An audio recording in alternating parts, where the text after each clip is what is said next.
welcome to Sports Talk Live, where we rant about our favorite sports and force you to listen. I'm Stephanie Haugh, joined here by my lovely panelists Sean Dainels and Dustin Skolaski. All right, guys, let's go ahead and get started. Let's talk about that big win that Green Bay had in Lambeau Field, or at Lambeau Field on Sunday night. If you were a Bears fan, it was slightly embarrassing. You know, you're going into the half 42-0. I mean, what do you guys think about that game? What I take away from that game is there's definitely something wrong with the Bears. I think locker room issues, Jay Cutler issues, something that rant with Brandon Marshall, I think, really set the tone. I mean, how do you have guys like Forte, Martellus Bennett, Alshon Jeffrey, Brandon Marshall, and you get shut out at halftime against the Packers defense? I mean, they've been playing well lately, but they're not playing that well. I do too. I would like to give all the credit to the Green Bay Packers offense and how well they've been performing recently, but you can't help but think about how terrible the Bears played.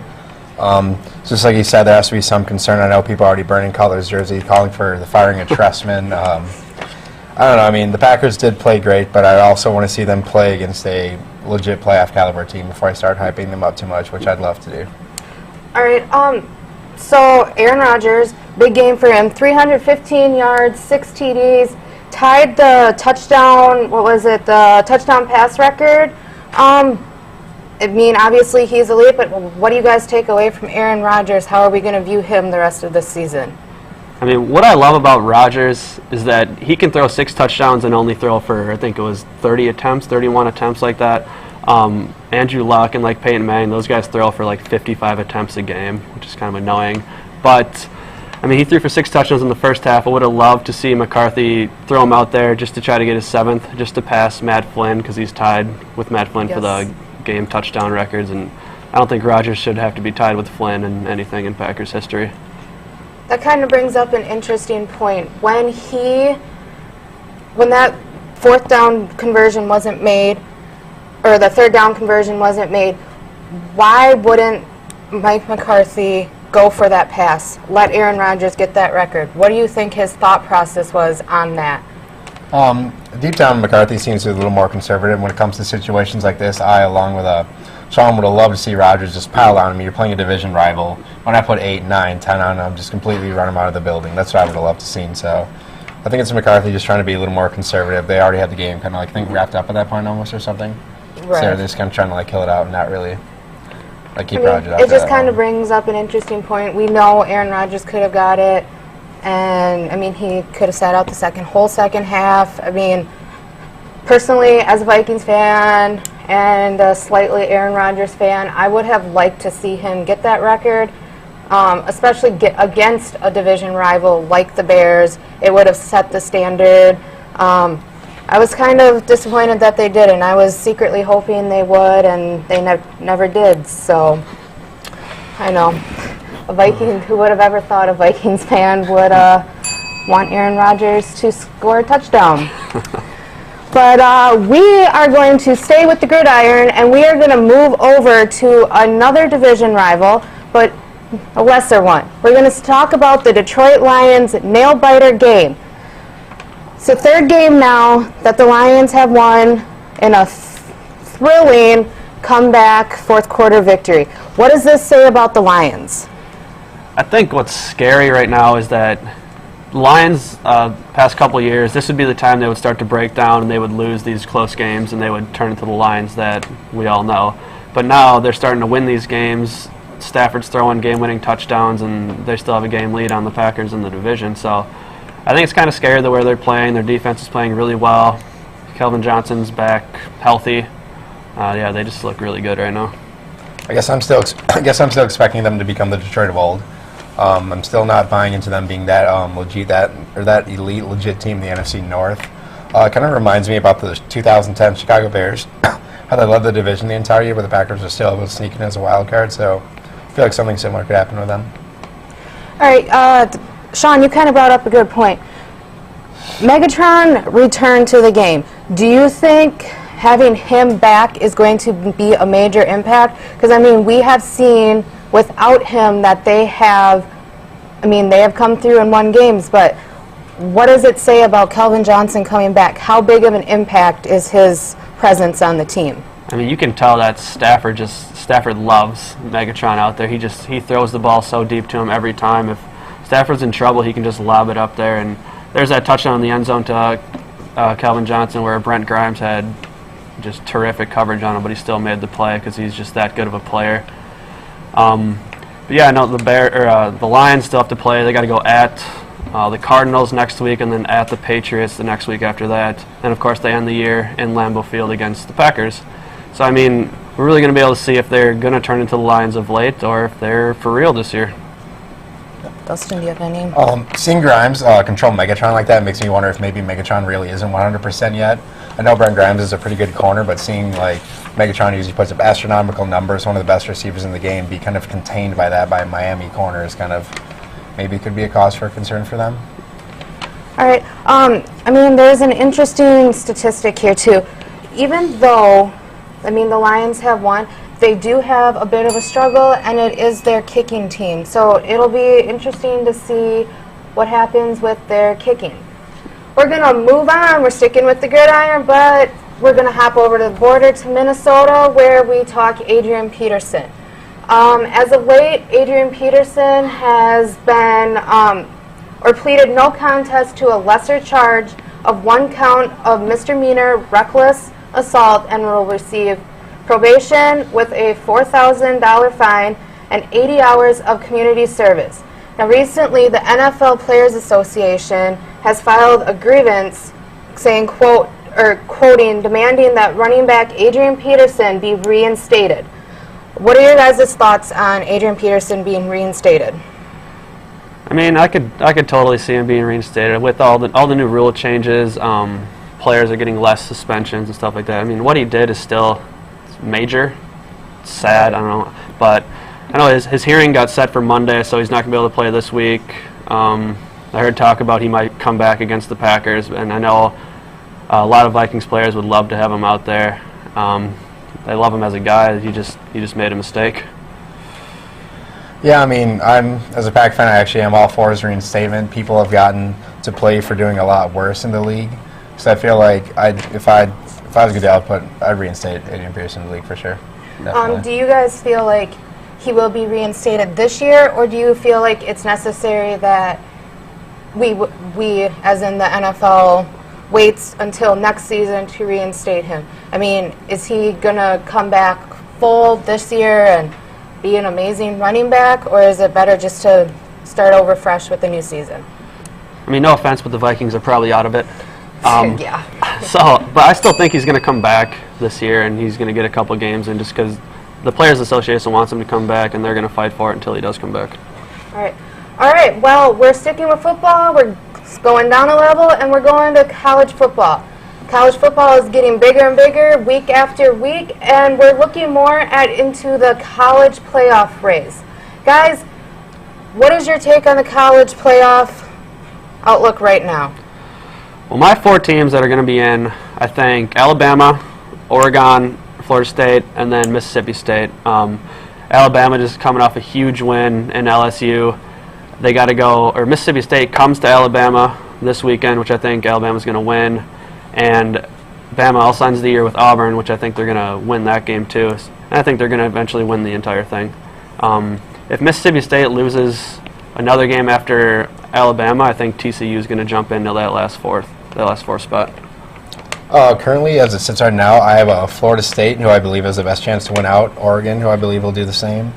I currently have the winner of Bama, MSU. I don't think both teams will get into the playoffs. And then right behind that, I think it's either going to be between TCU or not a lot of people really like hearing this, especially around the Big Ten, but I believe the Ohio State gets back into it by winning the conference championship game. So, actually, Dustin, I agree with you. I believe Ohio State will override. I know a lot of people say TCU, but, I mean, let's be real. Who wants a horned frog in the playoff? But, I mean, my picks are Mississippi State Bulldogs, the Florida State Seminoles, Oregon, and as I said, I believe Ohio State. It'll be an interesting race to see, especially going into the final weeks of the biggest games around. So, I mean, guys, what do what do you guys think about the Badgers? I know we're looking a little farther in, but the Badgers, like, outlook, I mean, they're playing well. They came off a big Purdue win this past weekend. What do you guys think? I mean, they could win out. They got Nebraska next week at home, and then they're at home again the week after that. So, I mean, they could win out, go to the Big Ten championship, and eventually win that game too. But, I mean, they're not going to go to the football playoff. They're not that good of a team. Their quarterbacks are bad, and the committee is not going to vote them in regardless. Yeah, as far as playoffs go, you can count the Badgers out. You could have pretty much counted them out after they lost to LSU back in August. But as it sits right now, all the Big Ten West teams, the big ones, all control their fate. So it's going to be really interesting to see where that ends up. This game Saturday is really going to determine a lot in terms of Badgers, Nebraska at Camp Randall Stadium. It's also going back to the Ohio State. It's also going to impact them because a lot of people say for Ohio State to get in, it's best if Nebraska were to beat Wisconsin. So when they play them in the championship game, they'll be playing a higher ranked, possibly top 10 team. Because I don't think Wisconsin, if they went out, could crack top 10 this year, top 15 maybe. So, interesting statistic regarding the Nebraska game. The Cornhuskers have lost 4 of their last 5 road games against top 25 teams. And going into Camp Randall, we know Camp Randall as being one of the toughest stadiums. The fan base is just amazing. And we look back 2 years ago, Cornhuskers came in and the Badgers rolled over them. What does playing at home mean to the Badgers? Is it going to help them? Is it going to hurt them? Oh, it's huge. It's obviously going to help them. I mean, they play so much better at home, and every college team does. Nebraska's got to travel. You said that they're not playing well on the road of late, but I mean, I think the Badgers are going to come out with a win. It's probably not going to be pretty, but they're going to come out with a win. All right. We are going to be taking a break. We're going to be looking at those perfect pets, and then we will join you right back here on Sports Talk Live.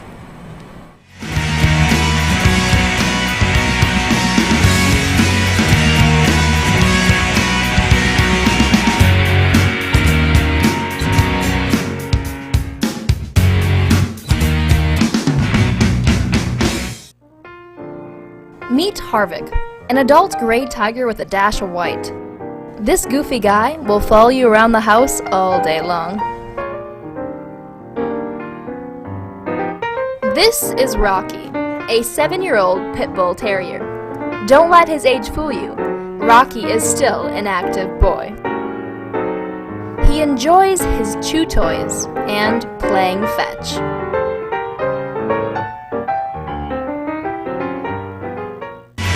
To find out more about adoption for these pets or others, contact the Cooley Region Humane Society at 781-4014. Again, the number for the Cooley Region Humane Society is 781-4014. All right, we are going to hop back over into the gridiron, and we're going to talk about the biggest game ever, the national championship, the world championship, the Super Bowl. We're getting down to the wire where winning games counts. So guys, right now, what are your Super Bowl predictions for this year? Super Bowl predictions. My winner right now, I got the Patriots. Tommy Terrific is playing very well. Their defense is playing very well. They killed the Broncos. I think it's going to come down to those two in the AFC, and Tom's going to come out on top because Peyton can't really beat him. He can't beat him in the cold. NFC, the way the Packers are playing, I don't want to sound like a homer, but I mean, they just have to beat the Seahawks. The Cardinals have the best record, but I mean, I don't count on Drew Stanton to go far in the playoffs with them. So I think it's going to come down to Patriots and Packers, and I mean, I want to pick Packers, but I think the Patriots will eventually win the Super Bowl. Yep, I really agree with you on Denver, New England as far as the AFC goes. I'd also like to throw the Indianapolis Colts in there. Really like a lot that Andrew Luck has been doing. It'd be pretty cool to see him like sneak and beat Peyton out in a playoff game, because we know Peyton struggles in the playoff game. He can't get it done. It'd be kind of cool to see Andrew Luck rise up there. As far as the NFC goes, I think it's a little bit more wide open. Like I said, I would include the Packers as well. They've been playing great. Look to be almost unstoppable. We'll see when they play Eagles, who are, I believe, is still the #1 seed in the NFC East right now. But I think the NFC is also really wide open as far as like teams that could be like. There's really no clear cut, especially with Seattle and San Francisco really falling off the map. Well, we seem to be in agreement with the AFC. However, I'm going to switch it up. I think the Broncos will make it to the Super Bowl. Peyton Manning's coming off a hot year. I mean, he's breaking records. I think, and he wants that Super Bowl that he got stolen away from him last year. So I think his momentum is going to pull the Broncos through the AFC.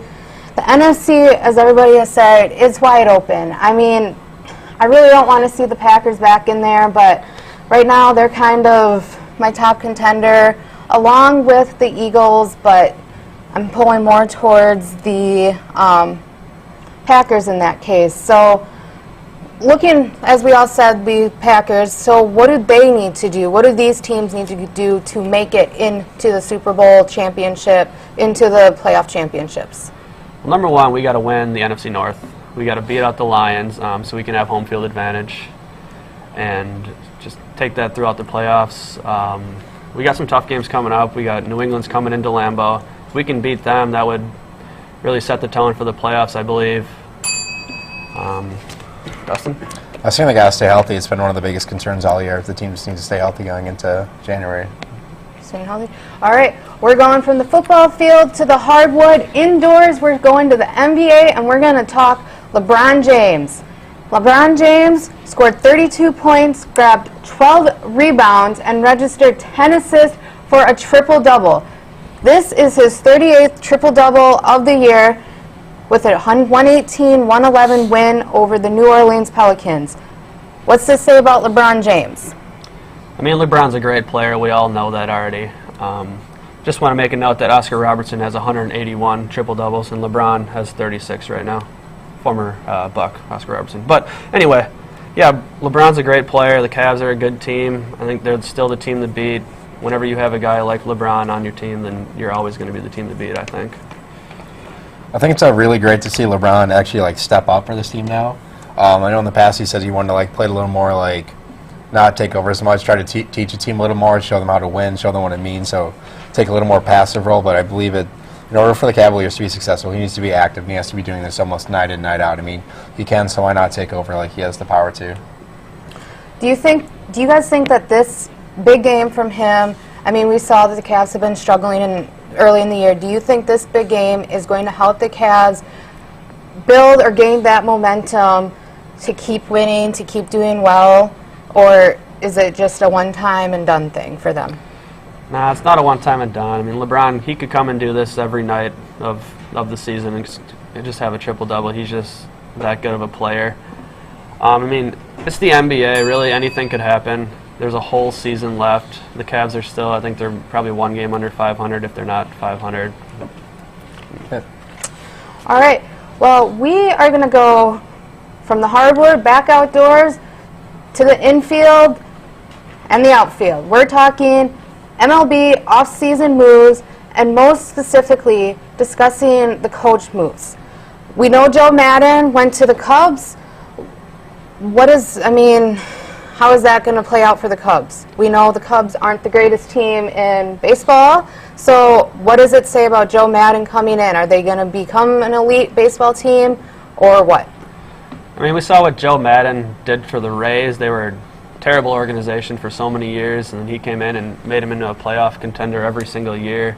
And now he's taken over the Cubs, who they're so young and they're so talented. I mean, their record doesn't really seem to prove how good they were last year. They have all these guys that are under 25 and a bunch of future All-Stars, I think, and they're going to be a really, really good team in a couple of years.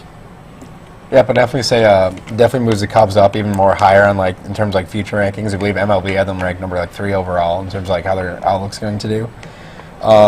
Say given 2 years, 3 years, they could potentially be winning the NL Central, challenging deep for a playoff spot, which as a Brewer fan, it kind of hurts to say, but they're definitely on the up and up with Jake Arrieta pitching, Jorge Soler in the outfield. They have a pretty solid young core. All right. Another big coaching move that we've heard of in the past week or two, Paul Molitor has been introduced as the Minnesota Twins' new manager. He will be the team's 13th manager.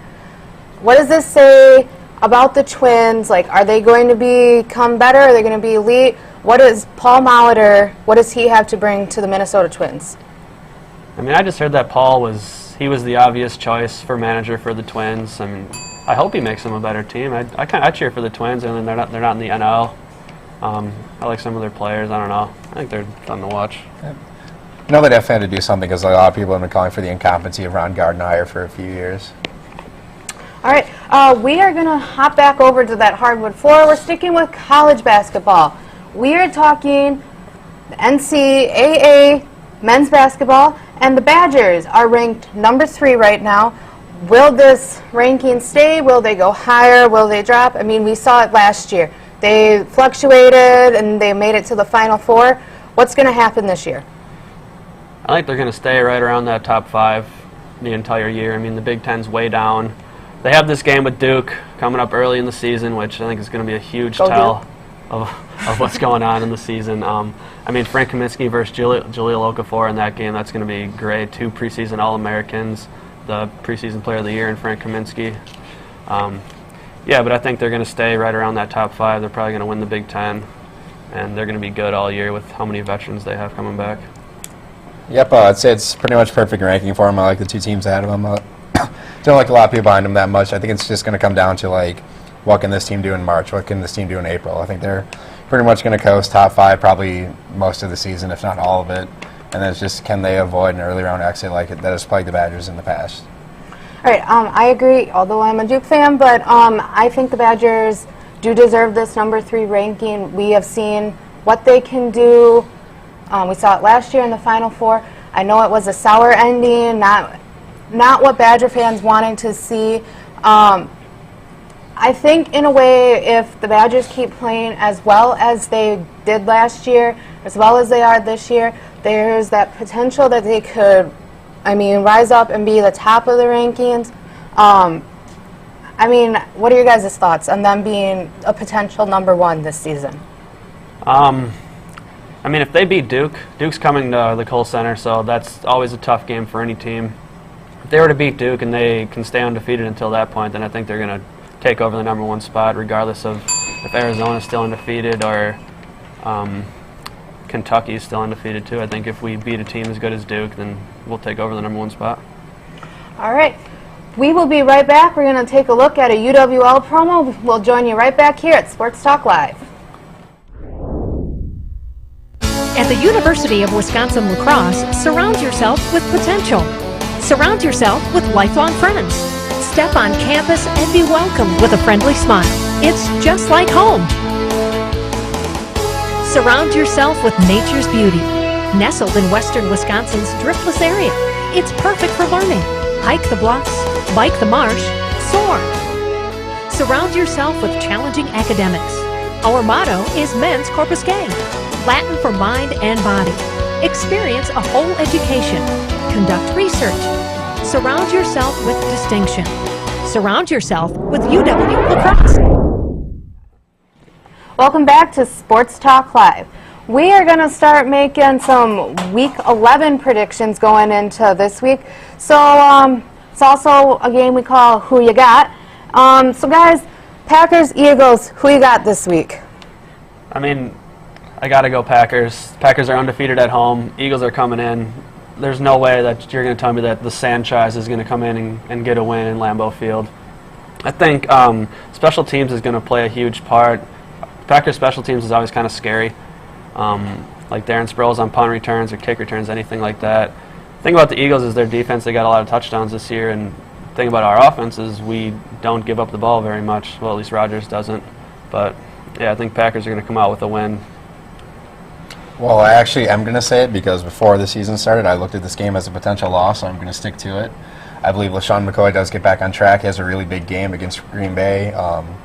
I really like this team. I feel like Eagles will be one of the best teams they play all season. You saw what happened last time. They played a really good team in New Orleans who's really good at home, so I feel like I could definitely see Green Bay losing this game and Sanchez having a decent game. That's why I picked him up for fantasy this week. That's probably a good move. Guys, I'm going with the Eagles. That shouldn't surprise you, but I think the Eagles are going to be, like Dustin said, one of the Packers' toughest contenders this week. We're going to move on across the border. The Vikings, Bears. Two teams that aren't the hottest right now. The Bears are coming off a loss from Packers, the Vikings are coming off a bye week. Who you guys got this week? Is it at Chicago? I'm not sure. I believe it's at Chicago. Well, I can't remember. I mean, in that game, I got to go with the home team, but it's kind of hard. As bad as the Bears are playing, they got to be able to figure something out and beat the Vikings. But I mean, with that offense, you should be able to win a lot more games than what they're doing, and they're just not playing up to their potential. I'm not really sure I wouldn't give the Chicago Bears too much credit at home because the Chicago Blackhawks have still won as much games in Chicago this year, or in Soldier Field as the Chicago Bears have, which is pretty funny. So I say it's a make-or-break team for the Chicago Bears. If the Vikings were to pull this off, I think it really spirals their season out of control. But I really like Teddy Bridgewater. I like Matt Asiata. I like McKinnon. I think the Vikings get it done, actually. I like you, Dustin. I actually am going to go with the Vikings. They are coming off a bye week. They're also coming off that big overtime win in Buffalo. I mean, that probably set the bar for them. I kind of wish we would have had another game before our bye week, but, I mean, it's going to be tough. I mean, I've seen how the Vikings have played coming off their bye weeks, getting that extra rest. It's just a little, nerve-wracking that they're playing the Bears, playing their former teammate, Jared Allen. So that'll be interesting. I mean, he knows the Vikings' defensive play, and secretly I feel like Jared Allen just wants to get that one big sack on Teddy Bridgewater this year before they don't play each other again. So I'm going to go with the Vikings on this one, but in a very, very close game. Any other thoughts on any other games throughout this week? Any big game matchups that you wanted to talk about? I mean, like I said before, Lions are going at Arizona. It's going to be a tough game. The Cardinals have the best record in the league right now. The Lions, hopefully they can become the Lions of the past couple of years, and they start losing for the Packers' sake. But I guess we'll see. That's the biggest one, I think. Yeah, it just really grind my gears if you see Detroit eke out another 3-point win or something late as time runs out, a really non-impressive win like they've been pulling off. Yeah. I mean, I know I won't break or make any spoilers here, but Carson Palmer is injured for the Cardinals. I mean, what kind of impact is that going to have on him? And I know we're going to segue into Dustin's rant here because I know he wants to talk Cardinals and Carson Palmer. So, Dustin? Yep. Just kind of really feel bad about what has happened to Carson Palmer. I know there's been reports that he said this is the first time he's cried after he found out it was an ACL tear since his teammate Chris Henry died with the Bengals. So you just got to really feel bad for him. I mean, he never really got to go in at Cincinnati. I remember he got hurt in that one playoff game. And now that he's really starting to pick things together and become a winner again, it's for the first time since he was with the USC Trojan, it just kind of hurts to see it's happened to Carson Palmer. Sean, let's hear your rant. My rant is going to go out to Milwaukee Bucks head coach Jason Kidd. And here's why. Saturday I was watching the game, and yes, they did beat the undefeated Grizzlies, but at the end of the game, Jabari Parker was not on the floor. And here's why I'm ranting. If you're going to have two 19-year-old players like that, you put them on the court and you get them playing together. You got to get chemistry going between those two, because otherwise, I mean, they had O.J. Mayo and Chris Middleton out there, and those guys don't even help the team at all. Just get them off the court, put Jabari out there, get him used to those situations. All right, I'm actually going to stay a little local for my rant. Not so much a big rant, but I want to just give a huge congratulations to the UWL women's cross-country team as they took the WIAC championship this past weekend. I think it shows a lot about the sports here at UWL. I know other sports haven't been so hot, so congratulations, guys. We want to thank you for joining us on Sports Talk Live. We will see you here next week at 2:45 right here.